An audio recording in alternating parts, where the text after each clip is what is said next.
Hello and welcome to my third lecture on the respiratory system. So starting with tuberculosis, PPD is a purified protein derivative. It's basically an asymptomatic screen, and most of the population, as you know, falls under the category with a 10 millimeter in duration cutoff. There is a 5 millimeter and a 15 millimeter as well. And just remember the 15 millimeter cutoff would be for AIDS immunocompromised or transplant recipients, organ transplant recipients. And 5 millimeter cutoff is for like the rarest, it's a very small percentage of the population. One important concept that you should remember is never repeat a positive PPD.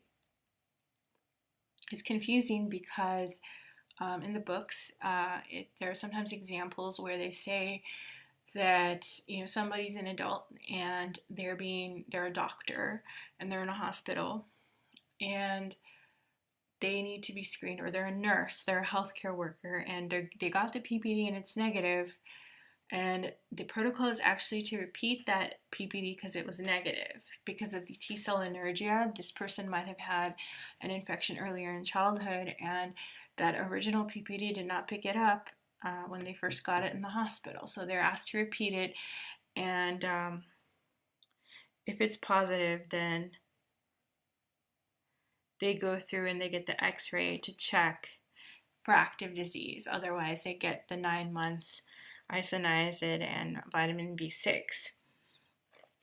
So just remember, PPD is for latent tuberculosis.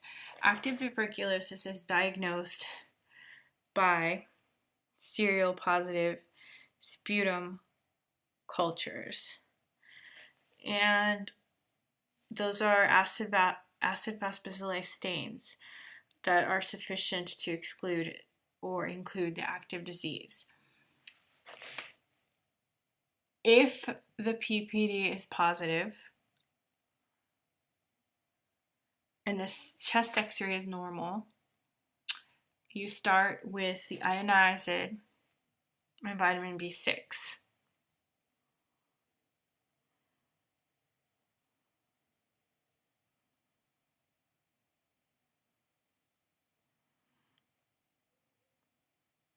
If the chest x-ray is abnormal, then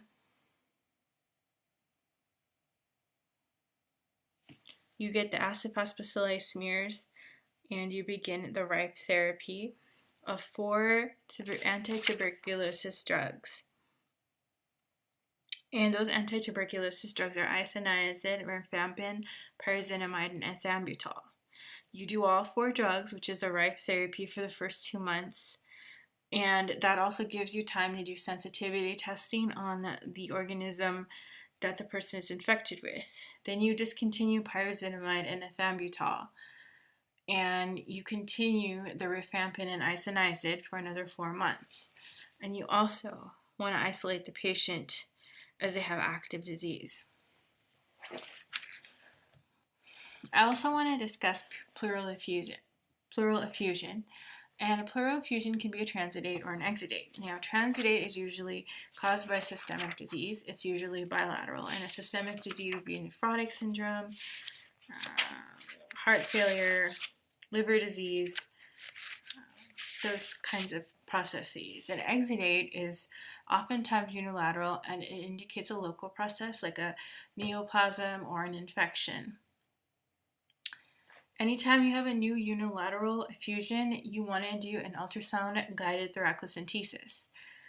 And those are basically when you're not sure, when you're on the border, if you're very sure it's bilateral, you know the person has a certain etiology and it's not new, then you can go on treating the systemic condition. But with a new unilateral effusion, you're going to do USG-guided thoracocentesis and evaluate the fluid using Light's criteria. And the most important part of Light's criteria is the LDH. If it's greater than 200, it's going to be exudative. And there are others. You should draw a serum sample and look at the albumin in that and the LDH. Actually, not the albumin, the protein and the LDH, and there are ratios to compare them. So that's the end of my third lecture on the respiratory system. Please subscribe if you like my video.